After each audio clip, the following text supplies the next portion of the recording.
ഇപ്പം ഇന്ന് അമ്മ എന്താ ഉണ്ടാക്കുന്നത് നമുക്ക് കാണാം കേട്ടോ. ഇപ്പം എന്ന് വെച്ചാൽ കഞ്ഞിത്തൂവൻ്റെ ഇല കേട്ടോ.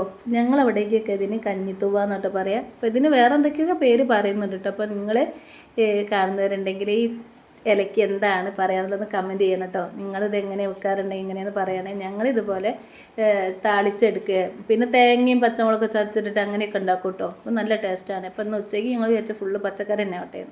അപ്പോൾ ചരങ്ങ താളിപ്പും പിന്നെ കഞ്ഞിത്തൂവൻ്റെ ഉപ്പേരും കൂടെ കേട്ടോ. കഞ്ഞിത്തൂവ താളിച്ചത്, ഈ കഞ്ഞിത്തൂവ താളിച്ചതുണ്ടെങ്കിൽ തന്നെ മാത്രം മതി കേട്ടോ. അമ്മ ഇവിടുന്ന് പുറത്തേക്ക് കറങ്ങുകയാണെങ്കിൽ, പറമ്പിലേക്ക് കറങ്ങുകയാണെങ്കിൽ കറി ഉണ്ടാക്കാൻ പിന്നെ വേറെ എന്താ തരുമെന്ന് വേണ്ട കേട്ടോ. നമ്മളൊക്കെ ആണെങ്കിൽ എന്താ കറി ഉണ്ടാക്കണം ഇങ്ങനെ ആലോചിച്ച് നമുക്ക് സമയം കൊണ്ട് തന്നെ അമ്മ പറമ്പിലേക്ക് ഇറങ്ങിയിട്ടുണ്ടെങ്കിൽ കറിക്കുള്ളതോ ഉപ്പേരിക്കുള്ളതോ കേട്ടോ, അല്ലെങ്കിൽ കർമൂസയോ ഇതുപോലെ വല്ല ചേമ്പിൻ്റെ താളോ ഇങ്ങനെ എന്തെങ്കിലുമൊക്കെ ഉണ്ടാവും കേട്ടോ.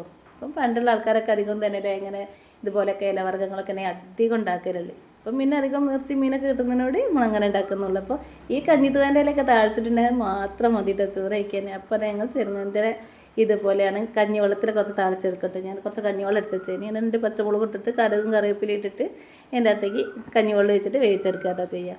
അപ്പോൾ പെട്ടെന്ന് നമ്മൾ ചെറുങ്ങത്താളിപ്പ് ആവുകയും ചെയ്യും. അടിപൊളി ടേസ്റ്റുമാണ് ചോറ് കഴിക്കാൻ വേണ്ടിയിട്ടോ. വയറ് നിറയെ കഴിക്കാം കേട്ടോ. അപ്പോൾ നിങ്ങൾ ഇതുപോലെയാണ് ചെറുങ്ങ താളിക്കലുണ്ടെങ്കിൽ ഒന്ന് കമൻറ്റ് ചെയ്യണേ. അപ്പോൾ വീഡിയോ ഇഷ്ടപ്പെട്ട എല്ലാവരും സബ്സ്ക്രൈബ് സപ്പോർട്ട് ചെയ്യണം കേട്ടോ, മറക്കാതെ.